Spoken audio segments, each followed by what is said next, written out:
Rebonjour. Bonjour à vous tous, hein? My men, my people. J'espère que vous allez bien. Moi, je vais très bien par la grâce de Dieu. Ange Prisca Dienzo. Ange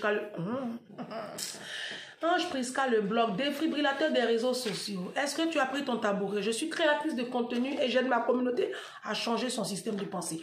Tout ce qui est système de pensée, là, moi, je parle de ça. Hein? Je vous dis dans cette vidéo, là je m'adresse maintenant aux hommes. Je vais m'adresser aux hommes. Je vais parler à cœur ouvert à mes papas, à mes frères, à mes jeunes frères, à mes petits frères qui me suivaient beaucoup, aux hommes qui suivent mes contenus. Taguez-moi tous les hommes, partagez au maximum, massivement. Qu'est-ce que j'ai? Je suis très fébrile parce que ça va défibriller. Partagez-moi au maximum cette vidéo à tous vos enfants, vous les mamans. Si vous avez des enfants garçons que vous aimez vraiment, hein, partagez-leur ce contenu. Maintenant, à vous, mes soeurs, partagez ce contenu à vos frères, à vos amis. Moi-même, quand j'ai fini, je vais envoyer la vidéo là à mes amis garçons. Si, à mes amis de ma classe de baptême là. Ils sont à Biguin là-bas. Je vais leur envoyer ça. J'ai envoyé ça à beaucoup d'amis garçons que j'ai rencontrés aujourd'hui sur Facebook. Je vais leur partager ce contenu là. Donc, massivement, un partage massif. Massif, oui. Partagez massivement ce contenu, ça va sauver des vies. D'accord? Moi, je ne suis pas une féministe. Je ne suis pas l'avocate des femmes. Hein? Je ne veux pas que vous me donniez ce titre-là, parce que ce n'est pas vrai. Ce n'est pas vrai. Je ne suis pas là pour défendre les femmes ou pour m'ériger en avocate des femmes. Je me suis jamais présentée sous cet angle-là sur mes pages. J'ai dit quand je venais sur mes pages que je suis là pour aider ma communauté à changer son système de pensée. Je ne suis pas là pour défendre la cause des femmes. D'accord? Je parle de tout ce qui est système de pensée. Et bien si à ce moment-là, je semble être pour la cause des femmes, ça ne fait pas de moi une avocate, encore moins une féministe. On est d'accord? C'est parti.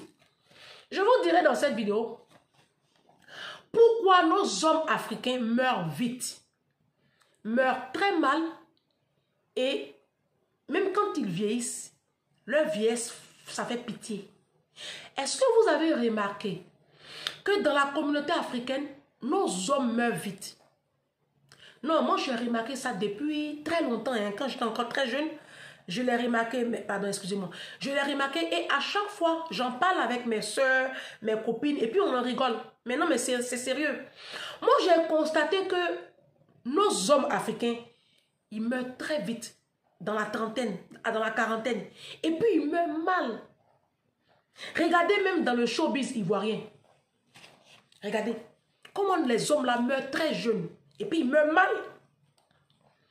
Regardez dans la communauté africaine, regardez nos papas, même quand ils vieillissent, leur vieillesse là, ça fait pitié. Ils ne vieillissent pas dans la gloire. Et puis, ils ne vieillissent pas dans la santé. Est-ce que vous avez remarqué? Je ne sais pas si vous avez remarqué. Si vous avez remarqué, écrivez ça en commentaire. Moi, je vous dis pourquoi. Si. Les hommes, vous savez, la Bible dit, dans le livre de Romains, je ne sais plus dans quel livre, dans quel chapitre, la Bible dit que le salaire du péché, c'est la mort. Le salaire du péché, c'est la mort.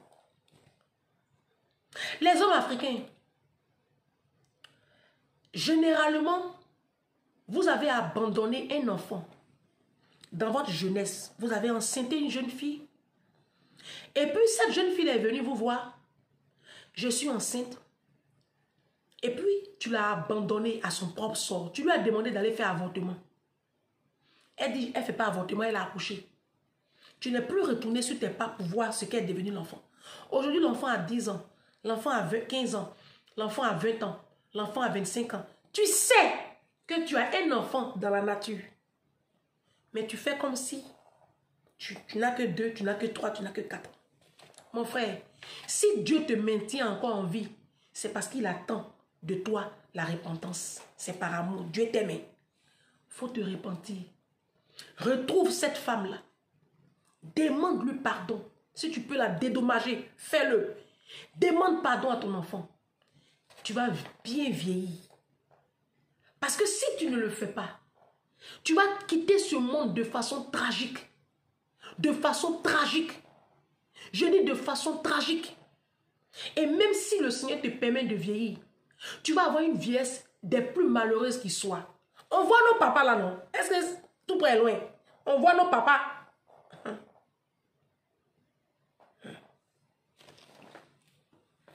Les hommes africains meurent vite parce qu'ils n'ont pas compris le monde spirituel. Dernièrement, j'écoutais le pasteur Mohamed Sanogo dans, je ne sais pas si c'est au MS Live, mais en tout cas dans un de ces trucs que je suis là. Et puis il disait ceci. Il a pas, non, c'était à un culte, voilà. C'était un culte dans le mois d'octobre. Et puis on parlait de la bénignité. Et puis il parlait comme ça. Et puis il a dit, vous les hommes qui abandonnez, quand tu faites attention, vous les hommes qui mettez vos femmes en colère, et puis sous l'effet de la colère, elles sortent une parole. Et puis vous dites, non, tu n'es pas ma maman. Tu ne sais pas où on a enterré mon cordon ombilical. Ta parole là, elle est de nul et de non-effet. Le pasteur Mohamed Sanogo a dit, il dit, c'est parce que vous ne lisez pas la Bible. Sinon, la parole que vos femmes déclarent, ou même ton ex-conjointe, ou même une copine avec qui tu as eu des rapports sexuels, avec qui tu as eu même un enfant, sous l'effet de la colère, quand elle déclare une parole de malédiction, ta vie est mélangée. Mais regardez, non, mon frère, tu écoutes la vidéo, regarde ta vie. Non, si tu es honnête, hein, tu vas écrire. Regarde ta vie. Faites beaucoup attention. Parce que des fois, on pense que tout ce qu'on fait là, il n'y a rien en face. La Bible dit dans le livre de Galates 6, verset 7, ne vous y trompez pas. On ne se moque pas de Dieu. Ce qu'un homme aura sémé, il le moissonnera aussi. C'est ce que le monde appelle le karma. Faites beaucoup attention. C'est pour ça que les hommes africains, ils ont du mal à prospérer. Ou même quand ils prospèrent, et puis un coup ils tombent. Vous voyez pas nos footballeurs là, comment ils finissent dans la misère. Regardez nos artistes chanteurs. Ils connaissent la gloire. Et puis vous voyez, ils ont une fin tragique. Regardez. Parce que les hommes africains, vous faites beaucoup mal aux femmes. Je vais vous expliquer l'histoire d'une femme au Canada. Quand j'ai fait la série de vidéos où je parlais de les mariages à la diaspora appauvrissait les femmes africaines. Vous vous rappelez de cette série de vidéos là?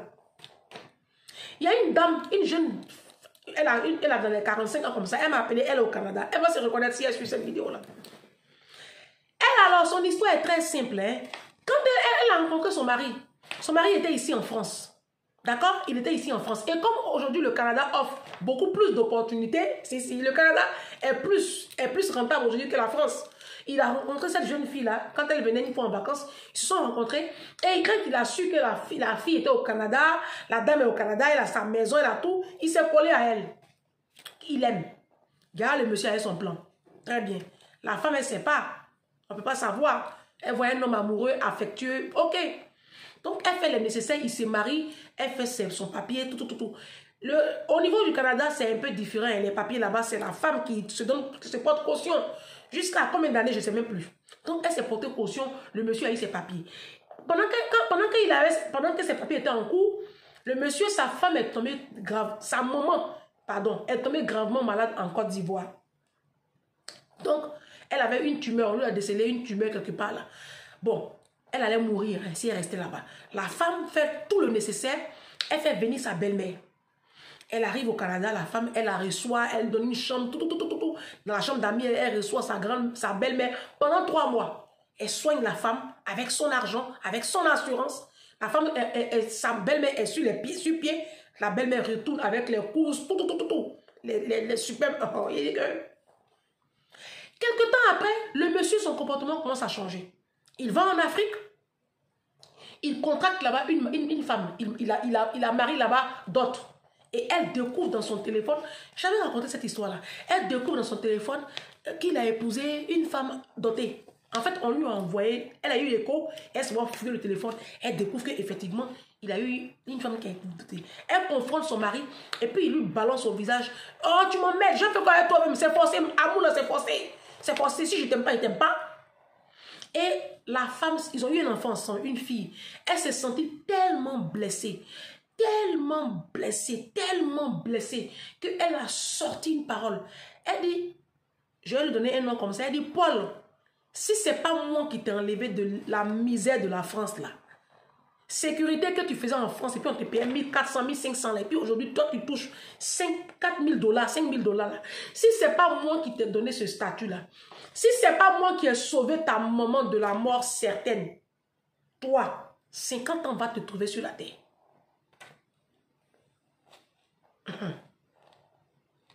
Elle a déclaré la parole sous l'effet de la colère. Elle n'a même pas pensé à son enfant, hein. Elle s'en fout. Mais sous l'effet de la colère, elle a déclaré la parole. La Bible dit, la malédiction sans cause n'a pas d'effet. Ça veut dire quoi? Ça veut dire que la malédiction, quand elle a eu un fondement, ça a de l'effet. Faites beaucoup attention. Là où je vous parle, le monsieur a fait un AVC. Comme ils ont un enfant ensemble, l'histoire s'est passée il y a un peu longtemps. Hein. Comme ils ont un enfant ensemble, bah elle le sait puisqu'elle est en contact avec lui. Il a fait un AVC. Paralysé, tout son côté droit est paralysé. Sa bouche même est penchée. Il peut plus rien faire. Il est diminué comme ça, réduit à néant. La dame m'appelle. Et elle me refait ce témoignage. Et elle se répand. Parce que, entre-temps, avec tout ce qu'elle a connu, elle a rencontré Christ. Et elle demande pardon à Dieu. Vous voyez, non? Est-ce que vous voyez? À Abidjan.